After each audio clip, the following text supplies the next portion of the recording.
और एक राज्य जिसमें चुनाव होने वाला तेलंगाना, उससे असदुद्दीन ओवैसी साहब एआईएमआईएम के अध्यक्ष हमारे साथ इस वक्त लाइव जुड़ रहे हैं। ओवैसी साहब, मेरा पहला प्रश्न आपसे यही है, इंडिया गठबंधन ने अपनी बैठक में आज वन नेशन वन इलेक्शन पर कुछ नहीं कहा है, लेकिन जो विशेष सत्र 18 से 22 सितंबर तक होने वाला है उसमें अटकलें हैं कि ये बिल लाया जा सकता है।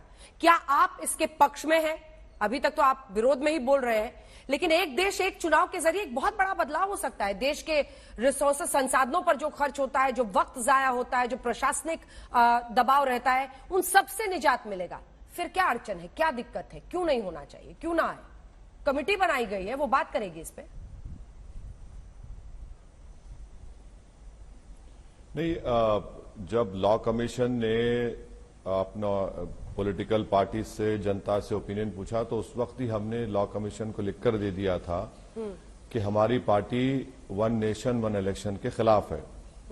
और 2019 के लोकसभा के चुनाव के बाद जब प्रधानमंत्री ने पहली ऑल पार्टी मीटिंग पार्लियामेंट की लाइब्रेरी में ली थी, उसमें तमाम पॉलिटिकल पार्टीज को बुलाया गया था, जिसमें से 2 लीडर्स ने खुलकर उसकी मुखालिफत की थी। एक असदुद्दीन ओवैसी, दूसरा सीताराम येचुरी।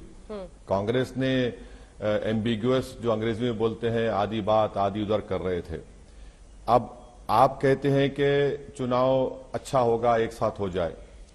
27 जुलाई 2023 को राज्यसभा में एक सवाल के जवाब में वन नेशन वन इलेक्शन के अनस्टार्ट क्वेश्चन में सरकार ने यह जवाब दिया है कि एक पूरे पॉलिटिकल पार्टी से कंसेंसस लेना पड़ेगा और ये बहुत जरूरी है कि स्टेट गवर्नमेंट्स राजी हो जाएं।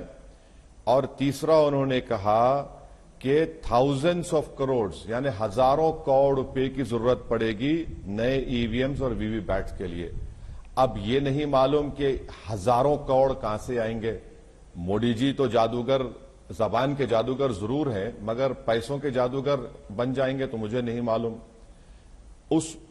हम इसलिए इसके अपोज कर रहे हैं मैडम कि पैसों की बात करते हैं, पैसे बच जाएंगे। अरे भैया, पैसे तो संविधान में, बजट में इलेक्शन कराने के लिए पैसे इलेक्शन कमीशन को दिए जाते हैं, तो पैसों की बात क्यों कर रहे हैं आप? और तीसरी बात यह है कि ये नेशनल पार्टीज को सूट करेगा वन नेशन वन इलेक्शन, और वो यही चाहेंगे कि हमेशा मुद्दा नेशनल का रहे, तेलंगाना का मुद्दा ना रहे, कर्नाटक आंध्रा का ना रहे। चौथी बात यह है कि आप संविधान के बेसिक स्ट्रक्चर को हाथ ही नहीं लगा सकते। फेडरलिज्म संविधान का बेसिक स्ट्रक्चर का हिस्सा है।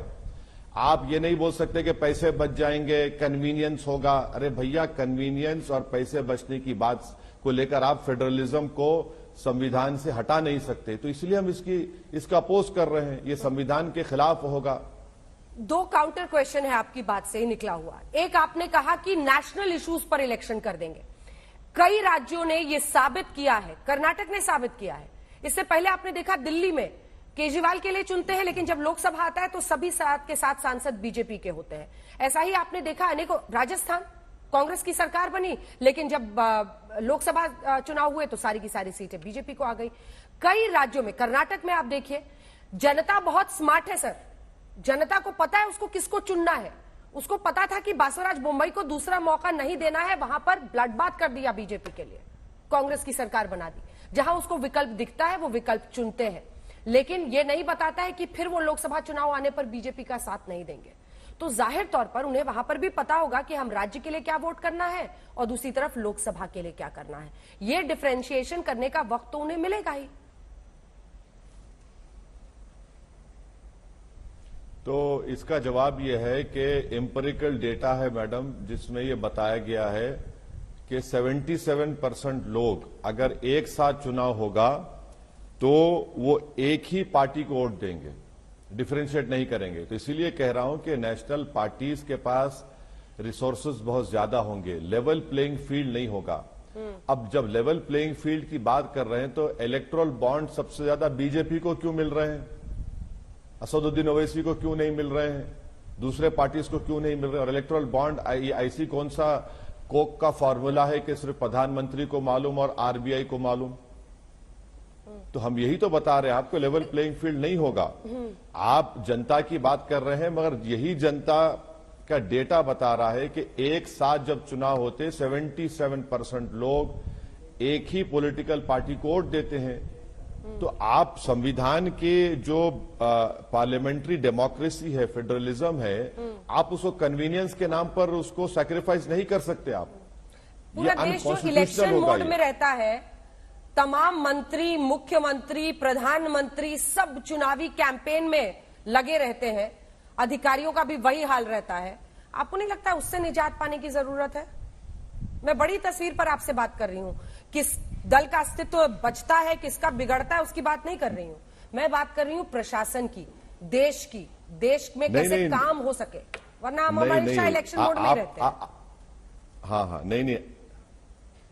नहीं, आप सही कह रहे हैं। पॉलिसी पैरालिसिस की बात कर रहे हैं ना आप। जो चुनाव होगा तो पॉलिसी पैरालिसिस होगा।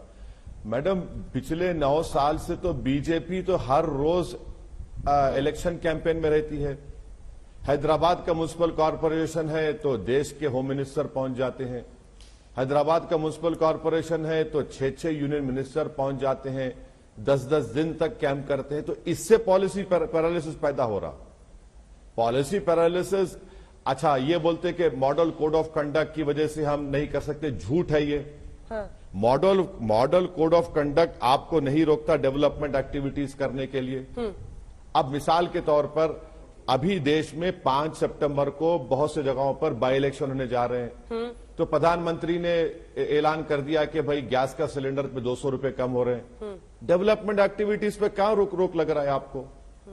ये कोशिश यही है कि पूरा हिंदुत्व की आइडियोलॉजी को लागू कर दिया जाए, इस देश को हिंदू राष्ट्र बना दिया जाए। इसीलिए बार बार प्रधानमंत्री ये कह रहे हैं कि 1 नेशन 1 इलेक्शन।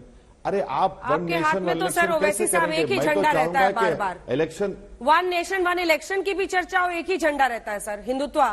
हिंदुत्व लाना चाहते हैं, हिंदुत्व करना चाहते हैं, हिंदुत्व का एजेंडा चलाना चाहते हैं। बिल्कुल है। कैसे सर? बिल्कुल है, बिल्कुल है। कौन सी पार्टी अब अछूती है इससे? कौन सी पार्टी अछूती है? सुन लीजिए, भारत को आप एक यूनिटरी स्टेट हम बनने नहीं देंगे। ये बीजेपी का ये जो कोशिश है, वो तो यही चाहते हैं। अच्छा आप ये बताइए, आप बीजेपी जो है कर्नाटका में पूरे एमएलएस को खरीद ली, गवर्नमेंट आप बना लिए। वो क्या था? बीजेपी महाराष्ट्र में वहां पर एनसीपी के अजीत पवार कूदकर चले गए, शिवसेना के लोग चले गए। वो क्या है बताइए? उसको कैसे रोक लगाएंगे आप? और आपको मालूम मैडम, लॉ कमीशन का प्रपोजल क्या है? गवर्नमेंट का प्रपोजल क्या है? प्रपोजल ये है कि अगर 5 साल के लिए एक स्टेट गवर्नमेंट बनती है और अगर 5 साल में 2 साल में सरकार गिर जाती है तो गवर्नर साहब को इख्तियार दिया जा रहा है कि वो 3 साल तक 356 लगा के रखेंगे। ये क्या बात है? क्यों लगा के रखेंगे 356? आप चुनाव करवाइए। नहीं, चुनाव नहीं करवा सकते क्योंकि फिर वो आगे पीछे हो जाएगा। अरे क्या मजाक है, ये बच्चों का खेल है। इसीलिए तो संविधान में ये चीजें लिखी गई थी। ठीक है। आपके आर्टिकल 172 और 174 है, तो इसके ऊपर आपको चलना पड़ेगा। अगर आप मनमानी करेंगे तो कैसे होगा? एक आखिरी प्रश्न सर आपसे, यूसीसी लाने पर भी चर्चा है, अभी अटकलें ही है, लेकिन यूसीसी भी ला सकते हैं, महिला आरक्षण बिल भी ला सकते हैं, इस पर भी चर्चा है। एक प्रतिक्रिया आपकी इस पर।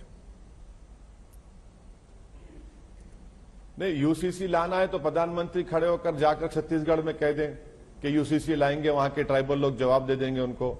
मध्य प्रदेश में ट्राइबल एरिया में जाकर कह दें यूसीसी लाएंगे, राजस्थान जाकर कह दें ला लें। आप वुमेन रिजर्वेशन की बात कर रहे हैं तो क्या ओबीसी रिजर्वेशन होगा नहीं होगा, उसमें बता दीजिए हमको।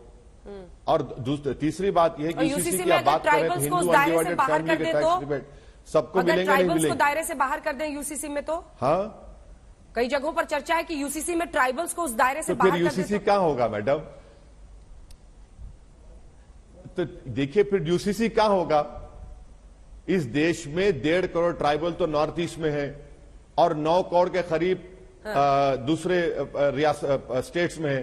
11.5 करोड़ पे लागू नहीं होगा और सिर्फ 20 करोड़ मुसलमान पे लागू होगा, तो यूसीसी कहां होगा? वो ये आई ना बात आपकी। वो यूसीसी क्या होगा? हिंदू अनडिवाइडेड फैमिली के टैक्स रिबेट चलते रहेंगे। हाँ, ये चलते रहेंगे और किसी को नहीं मिलेगा टैक्स रिबेट।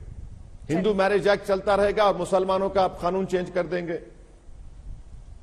चलिए, बहुत बहुत धन्यवाद आपका ओवैसी साहब हमारे साथ जुड़ने के लिए और तीनों ही मुद्दों पर अपनी राय रखने के लिए। हालांकि महिला आरक्षण पर आपने कुछ नहीं बोला, लेकिन एक दिन फिर इस पर चर्चा होगी और देखते हैं, सरकार के लिए भी बड़ी चुनौती है महिला आरक्षण बिल को लेकर, वो लाते हैं नहीं लाते हैं।